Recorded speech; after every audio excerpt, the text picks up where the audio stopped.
Welcome to today's edition of Sport SA Daily Diary, where we'll be chatting to international triathletes, Britain's Emma Pallant and South Africa's Jaryd Browne. Good morning, Emma. Good morning, Jaryd. Thank you for joining us today on Sport SA Daily Diary. Yeah, no problem. Good morning to you. Thank you for having us. Yeah, it's good to have you guys, and it's this is our first dual interview, so it's great to have you both on board. How's the lockdown been treating you guys? Yeah, I think for us it's been relatively smooth. We used to spending a lot of time together and used to being and training hard. So luckily for us, our pain cave is pretty well kitted out. So we've got a Technogym treadmill and we've got our trainers. So yeah, we ticking by our training okay, which is taking up a good chunk of time. So other than that, we've been okay, eh? Good. I've seen a bit of your stuff on social media, some handstand competitions that the boys seem to win. Em, what happened there? Yeah, I think my t-shirt was a little bit tighter. So maybe we're going to redo it and I'll put on his t-shirt and he can put on mine. Oh, I think that's a great idea. That accent, Emma, you're obviously not from our lovely South Africa. Where are you all the way from? Yeah, so I'm British and kind of came over here probably for the first time. I raced here like years and years ago, but then properly came over like 3 years ago to do my first race here. And yeah, met the lovely Jaryd. So this is, now home. We're based in Johannesburg. And you guys are engaged, I believe? Yep, we recently engaged, or maybe, I think it's a month today. So yeah, it's pretty new. Congratulations. Fantastic. When is the big day? Or are we not planning that far as yet? We have a date planned in December, which the plan was that it was going to be the 1 month where it's a kind of off season, whereas all the races seem to now be postponed until December. So it could be an interesting time. Yeah, I think that end of year calendar is just going to be absolutely completely packed. Yeah, that's for sure. So Emma, we'll start with your career. You started as a runner before you moved to triathlon, and you qualified for Beijing and London. Tell us how you got yourself into running. Yeah, so I kind of was super sporty when I was little. Was thrown into everything. My poor mum would drive me from sports club to sports club. And then it was my running coach, probably when I was about 13. He was like, if you want to be good at one sport, you got to make a decision. You got to commit to one. And running was the thing I loved. It was pretty full on, kind of made my first World Junior team when I was 14, did the World School Games, and then kind of took off from there. I almost felt like I was a full-time runner at school because I got to miss quite a few school terms with trips abroad and stuff, which was not bad. You were lucky. And Jaryd, were you the same? Obviously, you more of the Ironman endurance athlete, but did you have anything in particular was your strength when you were growing up? At school, I also played most sports, a lot of school sports up until high school. And then I got into road cycling to start, and pretty much just focused on the cycling for a year, but didn't really enjoy it. And then just landed up doing triathlon. My mom actually started doing triathlon first, and a bunch of my friends and I did like team events, and I would cycle and my cousin would swim and a friend of mine would do the run. And then, after my cycling year, I gave that a miss and just started triathlon. Got a friend of mine who was our soccer coach and swim coach at school. He did triathlon. A good friend of mine, Trav Johnson, and he started coaching me. And that was still in school, and joined the athletics team again at school, joined the swimming team, and that was the start of the triathlon career. And it's a career that's done you well. You obviously won the East London 70.3. Was that the highlight of your triathlon career? Yeah, it's a big change for me at the moment. Changing from racing as an age grouper and winning national titles and East London, that was big highlights for me, but it's been a big change in the last 2 years, trying to decide if it's worth making the jump across to racing full-time as a professional, or carrying on racing as an age grouper where you get the hype and the excitement of winning races and standing on podiums, or do you dive into the deep end and race against Olympic champions, multiple world champions, and risk it, and you don't get that hype, you don't get the glory. But for me, it was a decision that I made with Emma, and it was something that I wanted to give a try. And if it didn't go to plan, and if it still doesn't go to plan, that's okay, because I'm giving it a try, and I've got the opportunity to race against the best in the world and showcase myself and travel with Emma. So at the moment, it still makes sense for me, and putting in the work and trying to just see I'm up against those guys that are best in the world. Yeah. Oh, it certainly must be great fun, and traveling together must be great. Emma, how did you sort of progress, or not progress, but move from single running to firstly the duathlon, where you became world champion in 2016, to then triathlon? Talk us through that sort of journey. Yeah, so it was actually the Olympic trial. So I'd missed Beijing because there was one spot left for the Olympic team, and me and my best friend had to race it out at the World Juniors. So I kind of felt that I was so close to the Olympics, and that really spurred me on for the next 4 years to build up to London. And I slightly overdid it. I had a really serious knee injury, and I went in for surgery, got back, kind of rehabbed it okay, and then got to the trials, and I had to drop out. Like, my knee just kept flaring up. And in that time, I was doing a lot of cross training, so a lot of swimming, a lot of biking. And I just wanted a goal for my cross training, just like a race at the end of it. So I entered, London Triathlon in 2012 after the Olympics. And I just loved it. I kind of loved the new challenge. Running came quite naturally to me, and it was very repetitive. It was always kind of, you were flying to different places, but it was the same thing. It was you on a track and racing the same kind of girl. Whereas triathlon, I felt like there was so much more crowd interaction, and I found the swim so hard, and on the bike, it was all totally foreign to me. I decided that was kind of what I wanted to go after. And I just love the fact that you could train all day. So as a runner, like, you do your one key session in the morning, and then you'd have a lot of time to spare. Whereas triathlon was very much kind of a all kind of day activity.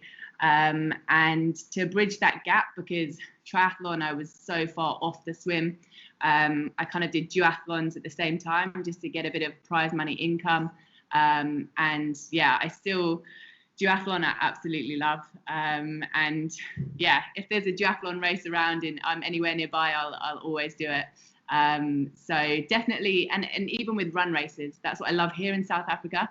The road races for running are just amazing. They have that whole crowd like atmosphere. So I've really found back to my running roots here, and I'm doing a lot more run races. Oh, that's fantastic. I mean, I must agree with you. I'd far take a duathlon over a triathlon any day. I mean, I'd drown in my swimming pool here at home, so never mind about swimming these long distances. And Emma, you've had some amazing achievements. World Duathlon Champion, as I mentioned, 2016, World title for 70.3 in 2017, Euro Cross Country Champion in 2016. Has there been one specific result that stood out for you above the rest?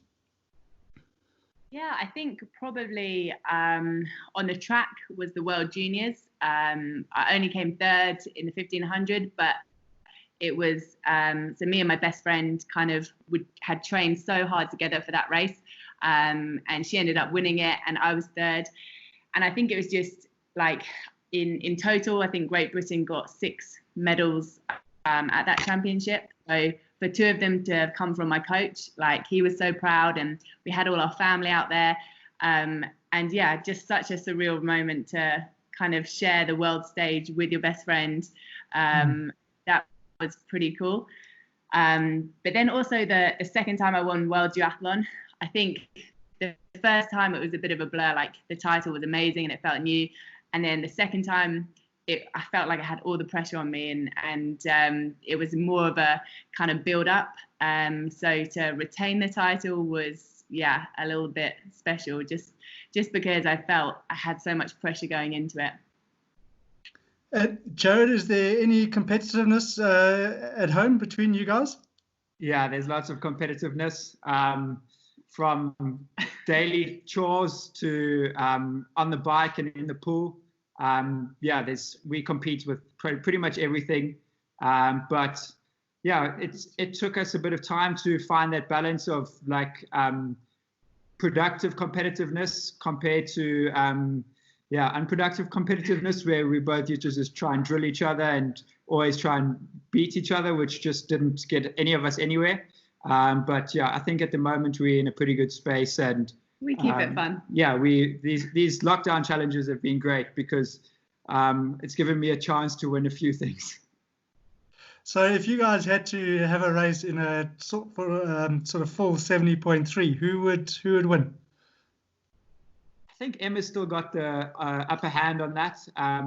Her run's deadly, or her combo is deadly at the moment, and since we've been working and training hard together, her swim's really come up nicely. So I think anybody who races Emma's in trouble. So it's not just me. Jaryd's being very modest. He's actually helped me a lot. So in terms of training and stuff, if he'll always put my training first. So if we both have a treadmill session, he'll let me get mine done first. If I get a puncture, he'll give me his wheel and I can carry on. So yeah, it's definitely a team effort. And what have you guys been doing for pool training during this fun period that we find ourselves in?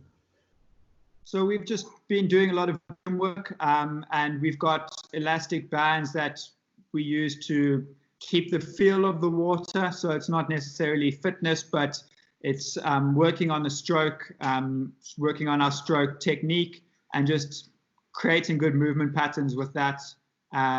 So yeah, that's pretty much what we've been doing for our swimming the last few weeks. And even watching just a couple of clips, like just going back and reminding yourself, like watching the beautiful swimmers swim in the open water, you can just making sure the vision is still there, because I think that really helps. Well, it helps me. I can be quite a visual learner.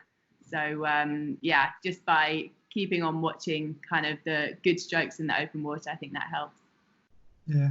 And what do you prefer, Emma? Sort of open dam water or sea? Definitely dam water. Yeah, the choppy sea, I haven't quite. We're trying to practice it a bit more, but the waves. I think my cadence is definitely slower than yours. So yeah, you're a better sea swimmer. Well, maybe you need to take some of those elastic bands to the Valley of Waves and go do some training there. Yeah, for sure. And Emma, you said you've started to do running races. Are there any plans to do things like Two Oceans or Comrades or those sorts of races? Yeah, definitely. Actually, as the races were starting to get cancelled, so I was going to go back for a national duathlon in the UK, and then that got cancelled a little bit earlier. So we then looked into, I was going to race Two Oceans, but then the half distance. And then that was cancelled as well. But definitely, like Comrades, I hear about all the time. Like I did, what was the race in the Pirates? The Pirates half? Yeah, Pirates half. Pirates half marathon. Yeah. Oh, that was a killer. It's beastly, isn't it? Yeah, but I loved it so much. I kind of, just the grit and the girls are tough here, really tough. So. Yeah, for sure. I definitely want to do kind of the big events. Yeah, that first 15 Ks of that Pirates is just up, and then a little bit more up. Yeah. Good views, though. Exactly. And Jaryd, your plans for the future? Oh, at the moment, not really sure what's happening with races. We'll give this season another racing under the belt. For me, I've been coaching for 5 or 6 years now, so On the coaching side of things, it's growing really well. We've expanded our team to 7 coaches. So we're really taking off there. So it's a lot of management of that. Also helping Emma with her coaching.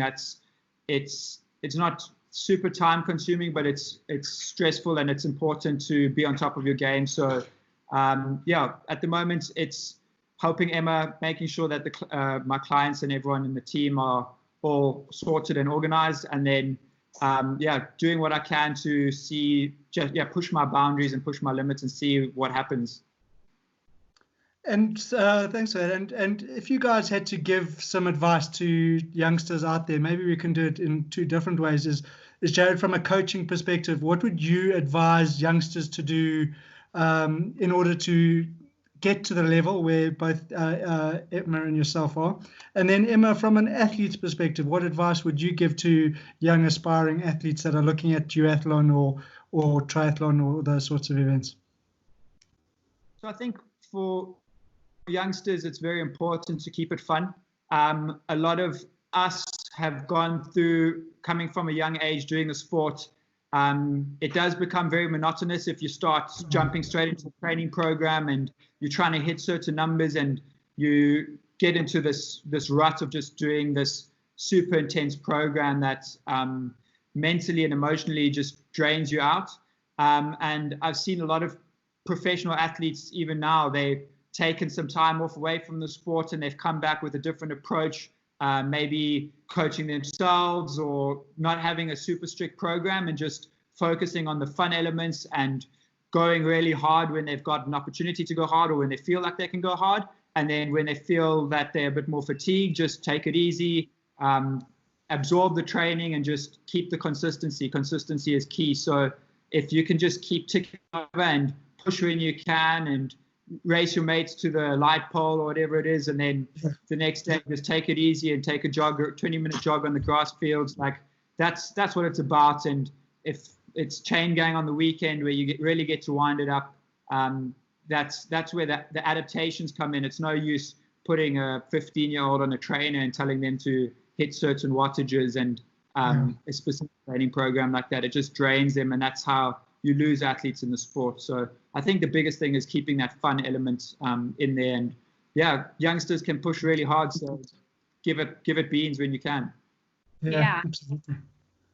From an athlete point of view, I think similarly, from the fun aspect of thing, having that social. So when I was young, I was in a club like with other people, and it becomes your social life as well. You're not there just you see each other when you're training. You then go to the cafe, you go to you do stuff as a friendship group, and it just keeps everything really social, as well as kind of when you're working hard, and then doing your easy and your hard. So not always doing it at that one pace, but having those races and those key sessions where you're full gas, and then having your easy sessions where you're really low heart rate. And that's something I learned kind of when training in Kenya. The Kenyans, they will literally jog. They're easy. They will be super slow. And then when they're hard sessions, they will be proper racing each other. And that's where you get the improvement.